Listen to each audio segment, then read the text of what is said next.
Konnichiwa. This is the Shogunstein, and this is a colorblind board game perspective of Tiny Epic Cthulhu. Brand new, just came out on Kickstarter.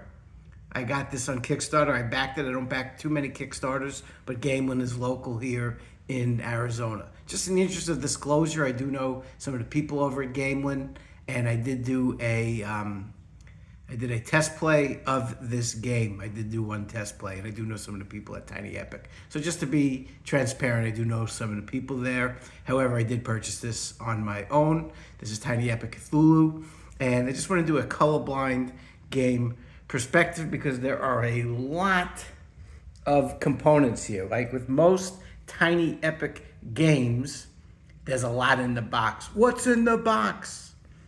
So let's just take a look at what works and what maybe could use some improvement in terms of colorblind board game perspective. And again, my colorblindness is sort of red, green, and blue, purple. So you got a lot of tentacles, and your chaos tentacles are one color, your eldritch tentacles are another color. So, and then there's a different design on it. So I didn't have any issues there with those tentacles. The design is different enough. Also on some of the, let's just say some of the great old ones, you know, the great, some of the monsters, the shamblers, Shambhalas in that Three Dog Night, you'll see that they all have different designs. So even if there are color issues, they got different designs, so they don't look anything alike. So no problem with the shamblers there on the components. The cards are easy to follow for the most part. Again, considering that there's a lot of components that for the most part they do a good job. There's a lot of symbols and it's well explained. So again, between your great old one, your tokens, your shamblers, very distinct. Again, so you got different shapes. So regardless of the color, the shapes are different enough that that's not an issue. Again, the chaos tentacles and the eldritch tentacles are easy to tell apart also. Also the the player tokens, again, they all have a unique shape to them. So even if there are any color issues, they all have a unique shape. So they did good job with the player tokens here. The one part that's maybe a little tricky are on some of the other tentacles, and that with the madness tentacles, you do have a red-green. Now, the actual tentacles themselves, I have no problem telling them apart in terms of the tentacle, even though, again, they have basically the same picture on it. You know, you got your blue ones, they're easy to tell apart.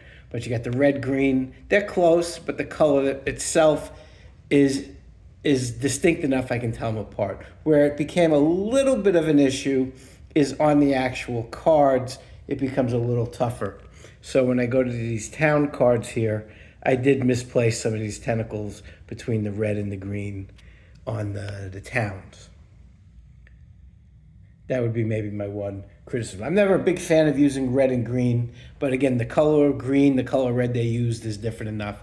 It's on the actual, the mats that it can be a little closer and a little trickier, and especially on the town. That was the one place when I was setting it up, I put some of them in the wrong spot. On the cards, I didn't have any issue telling them apart, obviously red, green. So considering the amount, and then again on your historian or your priest or any of these that you're using, they do have a different symbol. So there's a lot of good symbols here. So again, to tell apart. So considering how many components there are, and the page tokens, no problem either. Considering how many tokens there are, and pieces and meeples and all kinds of things, for the most part, they did a very good job to make this colorblind friendly. Again, I am not a fan of red-green, especially when the symbol is pretty much the same, but the actual piece, it was distinct enough. It's just, in my opinion, on some of the player boards and the towns here, they're just a little too close. But considering, again, just how much stuff they're here, whether it be the Shambhala, we're on the road to Shambhala, your great ones, your players, your tentacles. I think considering how much stuff there is, they did a nice job with making them different shapes and the colors different enough that, for the most part, the game is colorblind friendly. Just got to be a little careful here on your towns, telling the red and green. And in the future, again, never, for colorblind people, using red, green can be tough. So that's just something to think about. But overall, nice job in terms of being colorblind friendly.